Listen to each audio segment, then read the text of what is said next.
നമുക്കിന്ന് വളരെ ഈസി ആയിട്ട് നല്ല സോഫ്റ്റ് ആയിട്ടുള്ള ഒരു ബട്ടർ നാൻ വീട്ടിലുണ്ടാക്കിയെടുത്താലോ. അതും നല്ല ടേസ്റ്റിൽ. ഓക്കെ, അതിന് വേണ്ടിയിട്ട് നമുക്ക് ആദ്യം ചെയ്യേണ്ടത് ഒരു 3/4 ടീസ്പൂൺ ഈസ്റ്റും ഒരു 2 ടീസ്പൂൺ പഞ്ചസാരയും കൂടി നമുക്ക് വെള്ളം ഒഴിച്ച് മാറ്റി വയ്ക്കാം. ഒന്നത് പൊന്തി വരട്ടെ. അതിനുശേഷം ഒരു അരമണിക്കൂർ കൊണ്ട് അത് പൊന്തി കിട്ടും. അതിനുശേഷം നമുക്ക് ഒരു മാവെടുത്ത് മാവിലേക്ക് ഉപ്പും കുറച്ച് വെളിച്ചെണ്ണയും ഒഴിച്ച് നന്നായിട്ട് മിക്സ് ചെയ്യുക. അതിനുശേഷം നമ്മൾ എടുത്ത് വെച്ചിരിക്കുന്ന ഈസ്റ്റിൻ്റെ മിക്സ് ഉണ്ടല്ലോ, അത് കുറേശ്ശെയായിട്ട് ഒഴിച്ച് കൊടുത്തിട്ട് നല്ല രീതിയിൽ തന്നെ കുഴച്ചെടുക്കുക. അപ്പോൾ 2-3 പ്രാവശ്യമായിട്ടാണ് ഞാൻ ഒഴിച്ച് കൊടുത്ത് ഇത് കുഴച്ചെടുത്തിട്ടുള്ളത്. അപ്പം അങ്ങനെ കുഴച്ചെടുത്തതിന് ശേഷം നമുക്ക് വീണ്ടും ആവശ്യത്തിന് വെള്ളം കൂടി ഒഴിച്ച് ചപ്പാത്തി മാവിൻ്റെ പരുവത്തിൽ ഇങ്ങനെ കുഴച്ചെടുക്കുക. ഒരുപാട് നമ്മൾ വെള്ളം കൊടുത്ത് കുഴക്കേണ്ട ആവശ്യമൊന്നുമില്ല, കാരണം ഈസ്റ്റ് ഇട്ടത് കൊണ്ട് തന്നെ അത് നന്നായിട്ട് പൊന്തി വരും. അപ്പോൾ പിന്നെ നമ്മൾ അടച്ചൊരു 1 മണിക്കൂറോളം വെക്കുക. 1 മണിക്കൂറിന് ശേഷം എടുത്ത് നോക്കുമ്പോൾ ഇതുപോലെ നല്ലതായിട്ട് സോഫ്റ്റായിട്ട് വന്നിട്ടുണ്ടാവും മാവ്.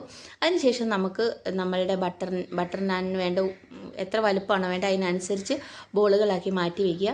പിന്നെ ഒരു ചപ്പാത്തി തടിയോ അല്ലെങ്കിൽ ഇതുപോലൊരു ഷീറ്റോ ഇട്ടിട്ട് നമുക്ക് നാനിൻ്റെ ആ ഷേപ്പിലോ അല്ലെങ്കിൽ നമുക്ക് ഇഷ്ടമുള്ള ഷേപ്പിലോ പരത്തിയിടുക. കുറച്ച് മല്ലിയിലയും കുറച്ച് നമ്മളുടെ ഇതുണ്ടല്ലോ എള്ള്, അതും കൂടി ഇട്ടിട്ട് നല്ല രീതിയിൽ തന്നെ പ്രസ് ചെയ്യുക.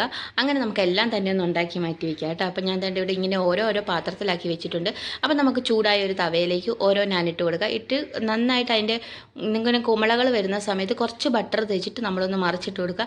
2 വശവും നല്ല രീതിക്ക് തന്നെ ബ്രൗൺ ആയി കഴിയുമ്പോൾ നമുക്കിതെടുത്ത് മാറ്റാം കേട്ടോ. അതുപോലെ ഞാൻ ഇത് ആദ്യത്തെ റെഡി ആയിട്ടുണ്ട്, രണ്ടാമത്തെ ഞാൻ ഇട്ട് കൊടുത്തിട്ടുണ്ട്. അപ്പോൾ കുറച്ചൊരു ബട്ടർ ഞാനിങ്ങനെ സ്പ്രെഡ് ചെയ്ത് കൊടുക്കുന്നുണ്ട്.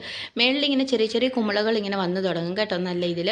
അപ്പം നമുക്കത് മറിച്ചിടാൻ നോക്കിയാൽ ഞാനിപ്പോൾ ഇവിടെ ഓരോന്നുണ്ടാക്കി ഇതൊരു ചൂട് പോകാത്ത പാത്രത്തിലേക്ക് ആക്കി വെക്കുന്നുണ്ട്. നമ്മുടെ ബട്ടർ റെഡിയായി, ഈസി ആയില്ലേ നോക്കിയേ.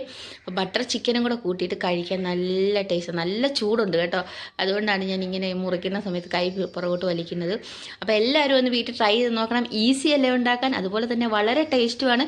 ഇനി നമുക്കിതൊന്നും കഴിക്കാനായിട്ട് ഹോട്ടലിൽ പോകേണ്ട ആവശ്യമില്ല, നല്ല ഹെൽത്തി ആയിട്ട് നമുക്ക് വീട്ടിൽ തന്നെ ഉണ്ടാക്കി കഴിക്കാവുന്നതേ ഉള്ളൂ. അപ്പം വീഡിയോ ഇഷ്ടപ്പെട്ടാൽ ഒന്ന് സബ്സ്ക്രൈബ് ചെയ്ത് സപ്പോർട്ട് ചെയ്യണേ. ബൈ.